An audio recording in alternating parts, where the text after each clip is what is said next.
All right, so now let's talk about power.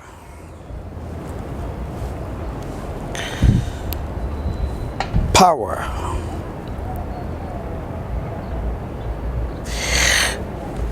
The word power simply means an explosive that may change an object, a location, a situation. Any major change is caused by power.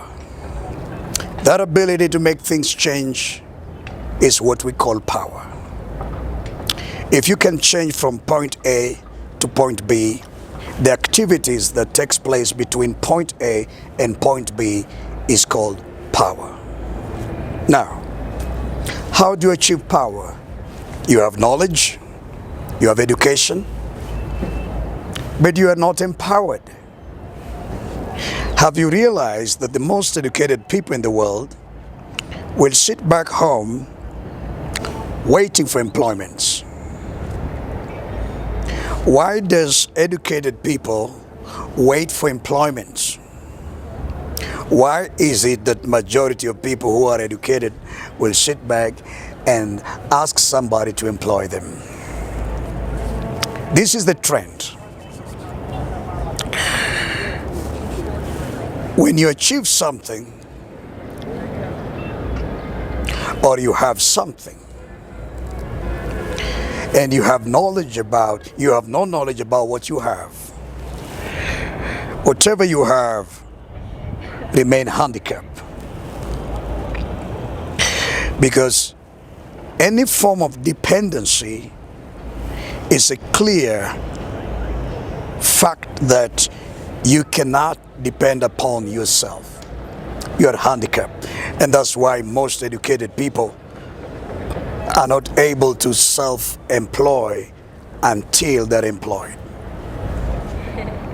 Because what education does, it gives you the ability to have information, but not the ability to innovation. To make something work is called innovative. To have information and not be able to make anything work is what we call handicapcy.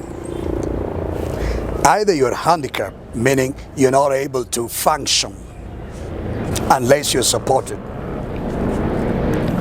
or you're the type of a person who look at the situation, face a situation, believe that they have what it takes to deal with the situation. It's not about what you wish to become. It is about how you handle the challenges that you meet in life. The ability to handle those challenges is called power. Failure to handle the challenges is lack of knowledge, lack of wisdom. What defeats you to achieve is highly possible to another person. When one person divorces his wife or their husband over certain issues, there's somebody in a marriage going through the same crisis who will overcome the situation. So the decision you're making, you make it based on your capability. You've heard somebody say, I can't stay with you. It's over. That statement is showing inability to handle the situation. Situations are available and will always be available. As long as we coexist on earth, good and bad coexist together. There's never going to be a world without evil. Evil makes good, good makes evil. They coexist together. As you wish good things to happen in your life, prepare bad things to happen in the same manner. In the Garden of Eden, God created a plant and planted a tree of knowing good and evil. This tree symbolically means that in this world, evil and good coexist. No matter how much ambitious you feel that you want to achieve good things, bad things will happen. You don't need to invite bad things. You don't need to be an evil person in order to experience something bad.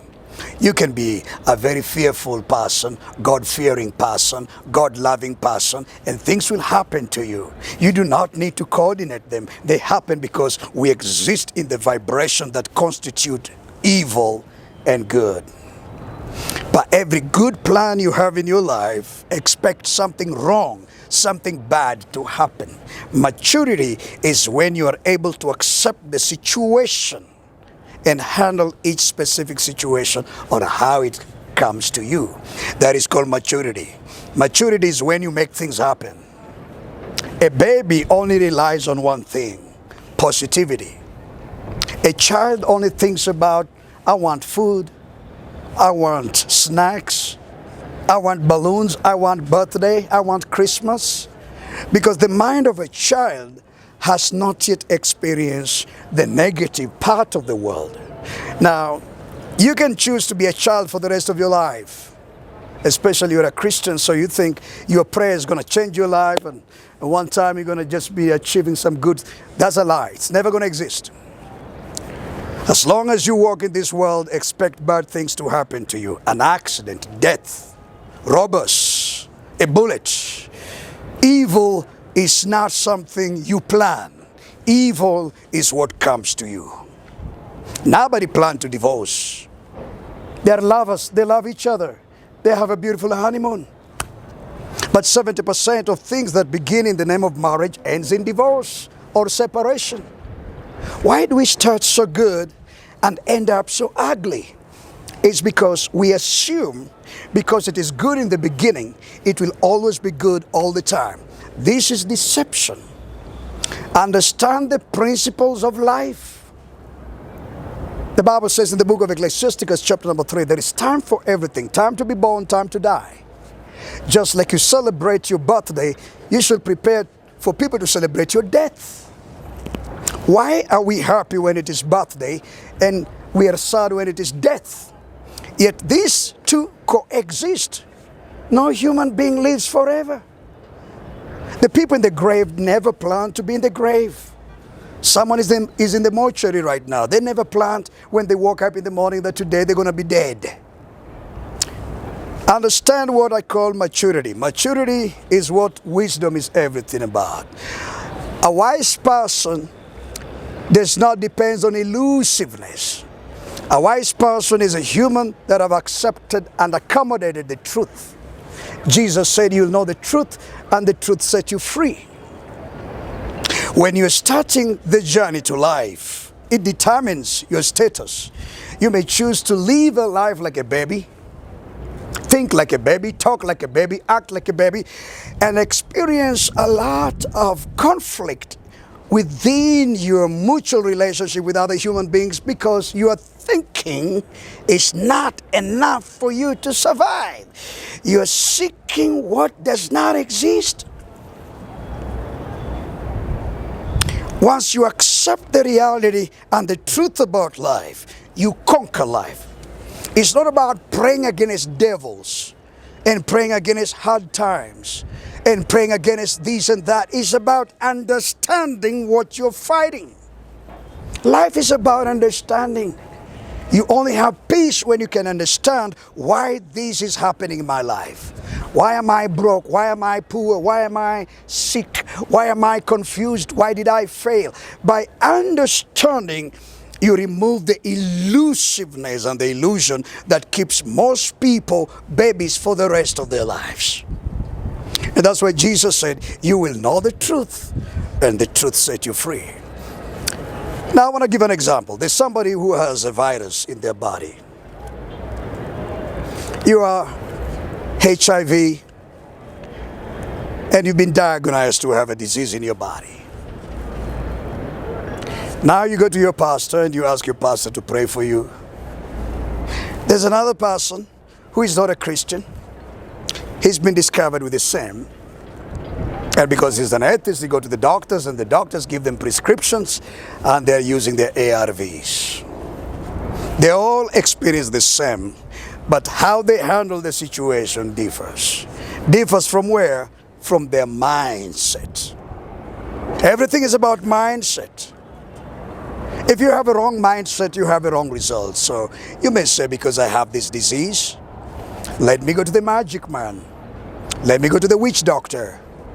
You're trying to acquire a solution to your problem before you understand why the problem is taking place. And that's the reason why it cannot be solved, because you have no idea how it happened. Understanding the source of the situation, dealing with the source of the situation, will make you understand how to uproot the entire situation. As long as you assume that you know what is going on, you assume what is happening, as long as you think that you know, without a proof that you really know, you leave yourself in a limbo and dilemma. That emptiness of not knowing will ever torment you. Life is about knowledge. Life is about what you know. Life is not about what you think you know. We do not succeed by what we think, we succeed by what we know. Applicable actions bring a true change than an assumption. So when we're talking about power, we're talking about a structure by which you recognize the source. Once you recognize the source, how you tap the power now determines how you solve the problem. Let's say you're handling a difficult situation and you're talking about spiritual warfare. You want to fight the devil. You say, well, I have a situation with me and I want to pray about this situation. I believe the devil is intimidating me. I believe these are demons and stuff and blah, blah, blah, blah, whatever you think. So you choose to pray. As you choose to pray, you've been praying and praying and praying and praying, but the situation does not go away. You sit back confused and wondering, is there God? Did my prayer ever enter God's ears? You see, you're responding to fear instead of responding to the truth about the subject, about the situation. Finding the situation based on truth will help you solve the situation, because there is a reason for a reason. There is a purpose for a purpose. Finding a reason why something is happening, finding a reason why something is really going on, is how you solve the problem, instead of reacting to the situation because you are facing fear about the situation. Most of us will have to deal with the situation according to how we react to the situation, because the situations bring fear and we are consumed with the fear, so the situation is never solved because we are basing our work on emotions instead of facts and truth. And when you have emotions and you leave aside your facts and truth, the problem will never be solved. Emotions is no energy. It is just a mere feeling. So whatsoever circumstances you face in life is not how you handle the emotion part of the circumstances. Maybe you hear something that your husband did, and because it angers you, you choose to be angry. You are choosing to be emotional. In that merit, it is impossible to solve the problem. We don't solve problems by being emotional. Those who choose the path of emotions do not end up solving anything. To solve anything is to gather intelligence to why it happened. What is the source? Because you may be looking at a victim, a person who has been engulfed with a situation. They cannot control that situation. For example, your husband is a womanizer and he goes out and he picks up more women out there and he hangs out with other women out there. And you find out, you become emotional, you become angry, and you divorce your husband. You haven't solved any problem. That man is going to get another woman. It's going to be the same cycle, because you're looking at a victim in their actions. If there is a victim doing an act, it means you're looking at a slave. You're not looking at a person who can solve the problem. That's why you have this bunch of people who will always apologize over issues but will never solve the issue. It's easy for the man to apologize his mistakes but not deal with his mistake. The reason why they're not able to deal with their mistakes is because they don't have the ability. You can only do what you have the ability to do. You cannot assume I can do it, I will stop, I will end this. No, it's not about what you assume you can achieve, it's about what you prove you're capable of achieving. And that's the reason why the subject of emotion must be completely deleted out when you pursue success. Success of anything should never be physically, emotionally attractive. You should never have your emotions before facts and truth. If you have to succeed, you gotta ensure that your success is based on facts, and those facts is what you gather and the intelligence of what you investigate. Don't assume you're going to succeed. Don't think I'm going to succeed. Don't even feel that you're going to succeed. You gotta prove that you're capable of achieving the goals you set. Just don't set up goals because they're beautiful. Get out from this emotional docket that most people live in. Every first day of the year, people write down their emotions in the name of resolutions. These are emotions. I want to achieve this, I want to achieve this, I want to achieve this. At the end of the day, only 2% of the humans end up achieving whatsoever they started from the month of January. And the reason why there's major failure than success is because much of our activities is based on our emotions. We think, we dream about this, we want this, but we forget there are facts on how to achieve that goal. So we blind ourselves over the facts and the truths, and we open ourselves to the emotions. So we have a roller coaster never to achieve anything because we're basing our argument based on emotions. That's living a lie. You're not gonna succeed anything because you dream about something. We don't become what we dream. We become what we act. Our action determines our goals, determines our location, determines everything that happens in our life. Is based on our actions. And actions are not intertwined with dreams. You can dream to become a billionaire, but you don't have any idea how to get there. So why do you dream what you cannot achieve? Life is about achievement, my friend. You are what you are, it is what it is. Either you're capable to achieve or you are not capable. And if you're not capable, accept the truth about your incapability and start seeking for help because you're not capable. That's the best way to go about anything. You cannot assume you're going to be this famous, you're going to be this successful. You know, I got many people live in Africa and coming to the United States, and everybody want to be successful in America because they watch too much television and they hear about this. How come they cannot do this in their countries? They cannot do this in their homes. What they want to achieve in America, how come they cannot achieve in Africa? The reason why that happens is because much of these continents, people live by emotions. There's lack of innovation. That's why you go to China to buy goods that you can manufacture in your country. That's why you go to China to import toilet paper that you can manufacture in your country. That's why you bring in second-hand clothes. Because your mentality is not evolving in through evolutions or innovation. Your mentality is based on help me, give me. That type of mentality leaves a man a slave for the rest of his life. That's why you see the African leaders that are always borrowing money. There's no European country coming to Africa to borrow money. Why is this happening? It's based on mentality.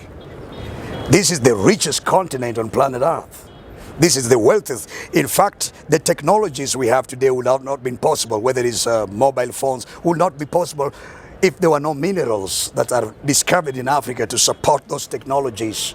In other words, Africa holds the true evolution and civilization of mankind, yet their dependence upon those who invent those technologies. This is a mischief. And as long as the mentality is about help me, I receive, give to me, as long as this mentality is what these people evolve upon, it is impossible to think about a greater future from beggars. No beggar builds a future. A beggar lives for now.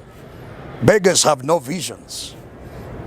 A beggar lives on mouth to hand, hand to mouth. A beggar sits in the street asking for help because they have to eat today. They don't want to worry about tomorrow. When it comes to vision, it's not about what we see today, it's about what we plan for tomorrow. So once you become handicapped and you seek of help, and that's all you do, it talks detail and it speaks detail of what your future is going to be.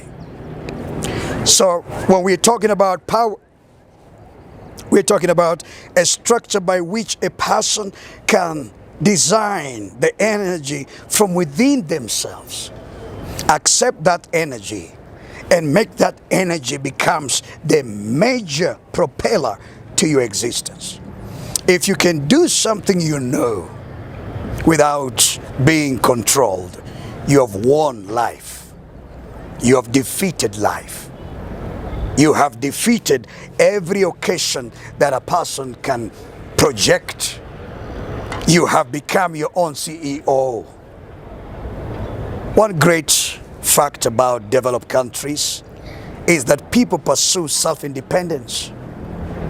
The governments do not control the people. It is a world of innovation. People are self-creative and their creation is accepted. That's the reason why the United States of America has become what it is. It is a trend of a culture that they appreciate everybody and their gifts. They appreciate who you are, what you do. Appreciating everybody in their gifts gives the parameter that if a person sweeps the streets, they're capable of building a future over the career they're doing. And that's why Hollywood and the entire entertainment industry in America has become a multi-billion entertainment industry, because they appreciate everybody with what they're capable of. You go to Hollywood to exercise your capability, not something you learned in school, but something you're naturally gifted to do.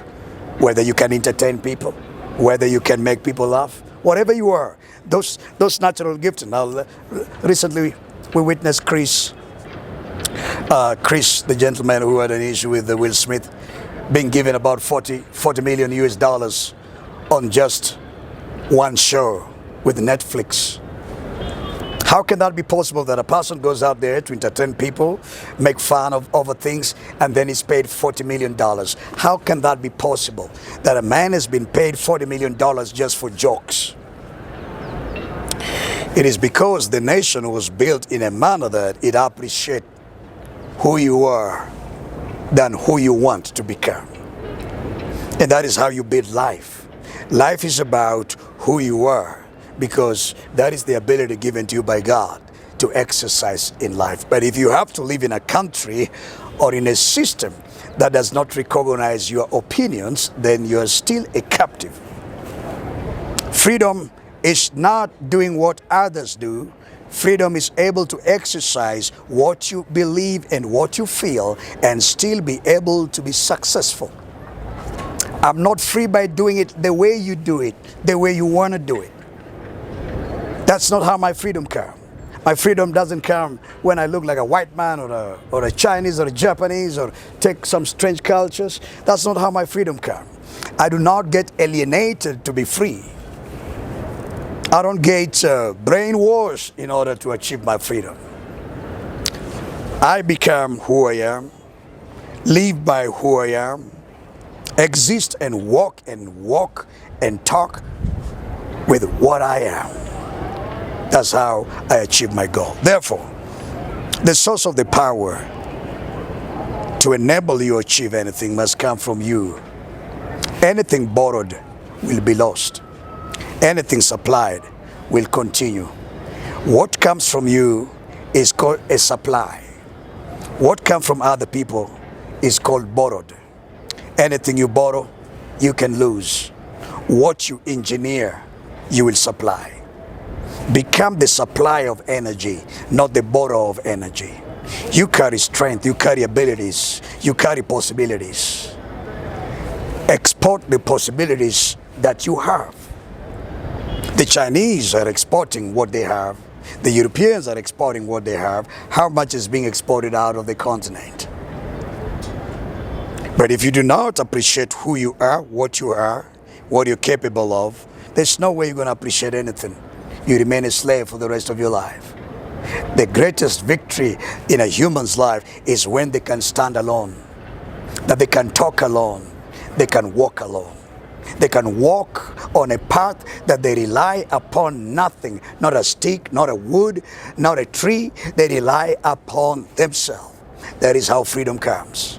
Freedom is not about relying upon someone. Freedom is when you can walk your own path in your own terms. That is freedom. Okay? Right. So I'm going to finish up on the last part, which is very important in this subject on power to success. We said there are three principles. The first one is wisdom. The second one is how to gather power. And the last one is character. Have you ever wondered once more why educated people will have to stay home until they're employed? Have you ever gathered why the people who graduate will always ask to be employed? Why do people seek employment but not self-employment? The answer is very simple. When you're handicapped, you rely. When you're self-reliant, you do not rely. There's a reason why you rely upon someone. There's a reason why you rely upon a certain source. One reason why we rely is handicapcy. Something we lack, something we're not capable to do. So that those who are capable will be giving us the privileges, because when you're seeking for employment, you're talking about another human being who is capable of giving you an opportunity you're not able to give to yourself. Therefore, it's about looking at the characteristics of people or individuals who are capable against people who are not capable. Basically, the reason why you seek employment is because you are incapable of handling yourself. And so once you've been employed, you work to empower the employer. Your life is structured in a manner that your effort is to make somebody greater, but not you. But why does this happen? This is what I want to talk about. On the last subject, on the principles to success, the first one is wisdom, the second one is how to gather power, the last one is character. Not everybody is strong in their characters, and characters is everything. You may be so successful with your education, academia, knowledge, but how do you apply these things in real life? Character is everything. Character is what makes a lion. Character is what makes a cheetah, an elephant. When we refer to a particular animal, we refer to them by character. As you look at the animal world and how they coexist, others are omnivorous and others are carnivorous. You're looking at a pattern where you have vicious animal against non-vicious animals. It is very interesting that the vicious animals are called kings. They call the lion king. I wonder why they call lions lion kings. It's because of their aggressiveness. They are much aggressive than any other animal in the wild. Let's come to our real life. Today you'll be saying the United States of America is the most powerful nation on earth. Then you base your facts and your arguments much on the ability of their military power. This happened after the Second World War. America won the Second World War, and America has now pronounced how the New World Order will face. Some are called third world country, some are called developed countries. And this was a statement given by the American people. They structured the New World Order by which human beings have found themselves evolving upon. So everybody is talking something about the United States, whether you're in Russia, and it's based on their military capability. So let's come back to you as an individual. What is your character? Do you have a lion figure character, or you have hyena or maybe a lizard character? You see, As you face a world that has conflict, you are facing the world